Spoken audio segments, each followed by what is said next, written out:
Hey everyone, how's it going? Welcome back to another Walking Dead video. So in this one here, I obviously wanted to do my review for Dead City. This will contain spoilers for the episode, so I do have to warn you for that automatically. Like, this will contain major spoilers for the Walking Dead Dead City episode 1, season 1, episode 1, because there's definitely going to be more seasons. So obviously, if you are new here, make sure to be a subscriber if you do want to get all my Walking Dead content like this. I'm honestly like, I have so many notes here. I'm just going to say Dead City is something that is just on a whole other level. Like, this is something that The Walking Dead has needed to do for years.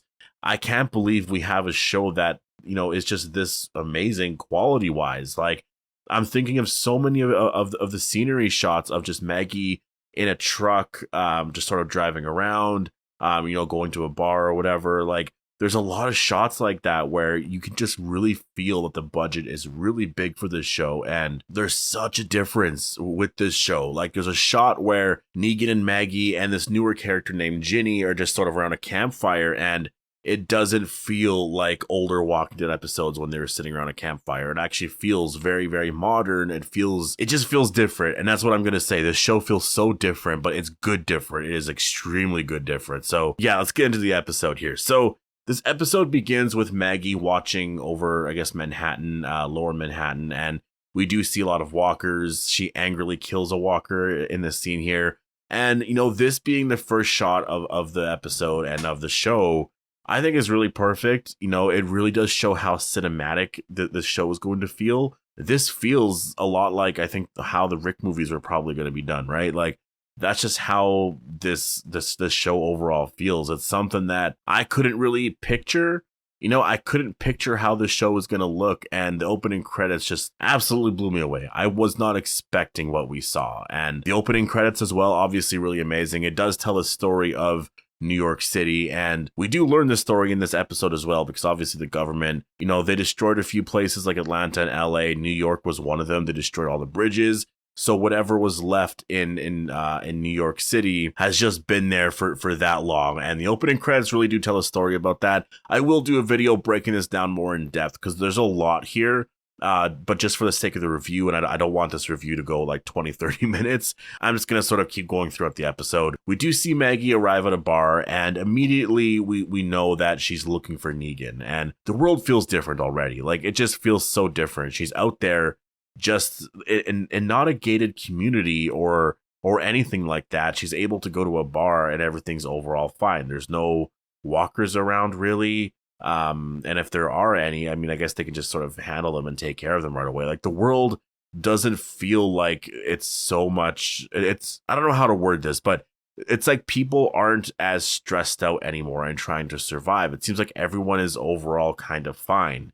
There's this new community called New Babylon. I'm guessing all of this here is New Babylon. So it's, definitely a very interesting tone here. I really want to see and learn more of where the Commonwealth fits in with all of this, Alexandria, the Hilltop, and all of that. Maggie was really trying to go after Negan here, and she actually sees him in the shower at one point and then is taken into a bar because I think that the people at the bar knew what Maggie was trying to do. Then there's this huge fight that happens or whatever, and then Negan shows up, and it's sort of his first, like, reveal, I guess, on the show, and then we see him there, and then he runs away. And it's funny because I kind of predicted this to play out almost, not exactly, because I didn't think that Maggie and Negan would be running away from each other at this point, or not running away from each other, but that Maggie would be chasing Negan. I thought they would just be working together at this point, trying to go to New York City, and I honestly thought the show was going to focus, or at least this first episode, was going to focus a lot more on them trying to get to New York City. But no, like, we get a lot of stuff right in the beginning, and then they're pretty much in New York City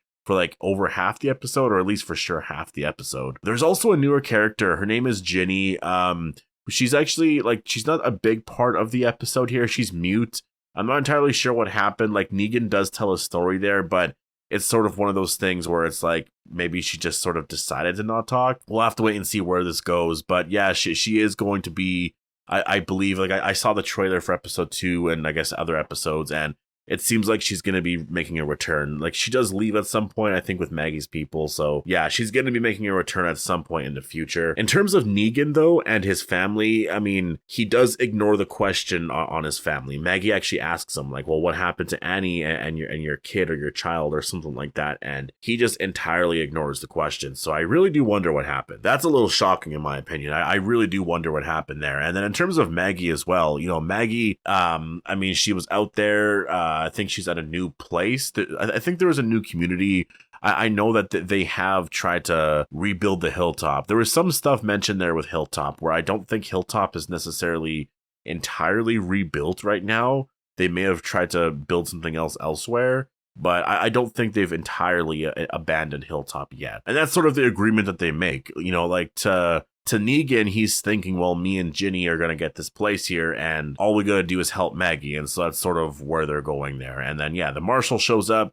And I actually do like this character. I will say this character definitely is, I don't know, I don't want to say he's evil, but he's definitely not entirely in the good. You know what I mean? Like, he's the Marshal. He's trying to arrest Negan for some crimes that he committed, but he killed his partner in a scene in this episode. And I was like, why did you do that? That just made no sense whatsoever. So he, I think, is sort of, I don't know, he's definitely a complex character. I do like that. I do like the fact that they kind of introduced that here. He does want Negan because he murdered a magistrate. You know, I think there's a few others. And then, you know, we do see how brutal Marshall Armstrong is. He lets that walker kill that one person for aiding and abetting, which is just insane. And yeah, I think it was a really great introduction to the character. At this point in the story, we overall sort of, you know, we knew the main players, and it was basically, we're going to New York City. Maggie actually has a dream, and it's like a whole flashback of season 7. And there's a lot of cuts to like Herschel and just like what's happening to Herschel right now. And it was really incredible. And we'll talk about the Herschel scene, obviously, that happens at the end of this episode. But man, I really like how they're handling this story here. And there's some stuff here with the saviors that I really do like.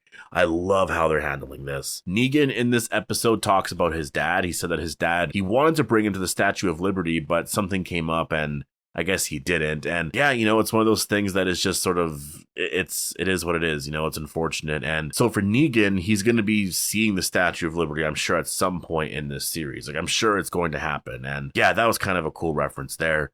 The Marshal does find Maggie and Negan, and they take someone hostage immediately, and they go across the river to Manhattan. This starts a whole argument here, which I really do like, and that was sort of the whole debate of this show, right? Like, how are you going to have these two characters together? Maggie and Negan hate each other. How are you going to have them together?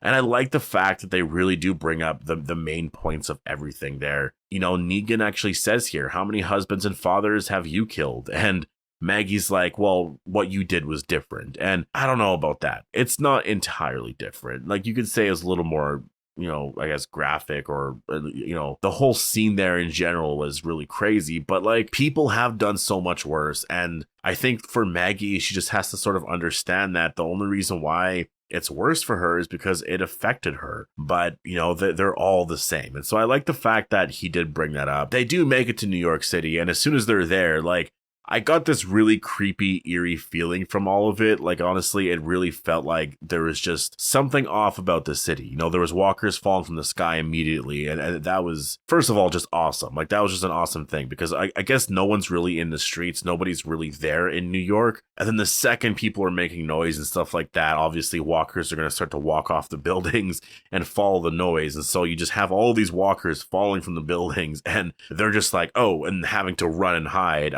The Marshal shows up. He's actually there, chases them into the city. We do get some awesome scenes there. The Marshal confronts them in that store or whatever. Maggie eventually takes him out. She could have killed him, but refused to. All this stuff here I really liked. You know, a lot of the stuff of them going to New York City, just all the action stuff, running into the Marshal again. I thought everything was really well filmed. And I just, again, also there was a shot of just the camera work in general that sort of revealed that person in the dark. That was, first of all, really, really scary. And that's sort of where we leave off with Maggie and Negan. Who was that person and what's happening to them now? I imagine that group might actually be a group that's good. I don't think that group is connected to the Croat at all, so we'll have to wait and see. We then get to the Herschel scene with the Croat, and first of all, Herschel, The actor actually does act in this scene. He does have some dialogue, and he's so cool. Like, I really do like this actor, and he's so much like his dad. Like, Herschel is so much like Glenn in this scene.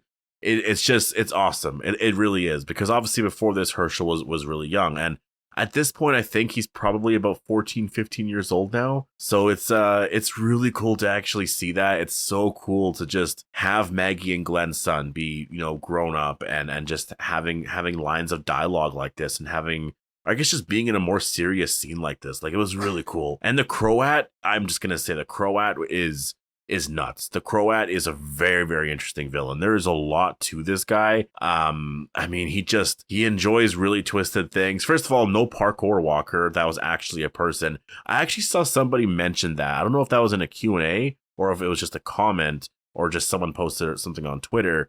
But yeah, that wasn't a parkour walker, which, yeah, I definitely was sort of disappointed about. But honestly, by the time the scene actually happened, I was more focused on just the Croat in general, and just what was happening in the scene, because he was trying to run away.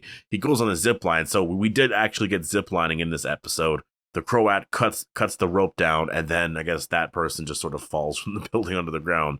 And the Croat's laughing about the whole thing, and it's just having so much fun. Like, he's going to be a very unique villain. He's definitely already such a unique villain. He's one of my favorite villains in a long time. We'll have to wait and see, obviously, what he brings to the show, and just learn more about the story in general. He does have a savior connection. Maggie, earlier in the episode, she mentioned that when the Croat took Herschel, he did the whistle that Negan did in season 7 and in the season 6 finale. So it's just, again, this show just absolutely blew me away. I just was absolutely stunned by the quality of everything and how much we got. The pacing was so well done. Everything here was just, I think, perfectly done in a way where it really does match with a lot of modern shows. And I think people are going to like this. Honestly, I really can't wait to see everyone's reactions. I can't wait for this video to go up. I want to see all of your guys' reactions to this episode, because I loved it so much. And it's hard to say as of now what everyone's reaction is going to be, but to me, I think this show, at least this first episode, people are going to be so excited about. I think people in general are going to be like, yeah, you know what? The Walking Dead is back. Even people who haven't watched The Walking Dead in a long time. Honestly, you can just start off with this show. I think you'll be totally fine. So, yeah, I mean, I really enjoyed this. If I had to give it a rating at all, I guess I would probably give it a 10 out of 10. I thought this episode was phenomenal. Very, very solid premiere. It did everything it needed to. I have no issues whatsoever with this premiere.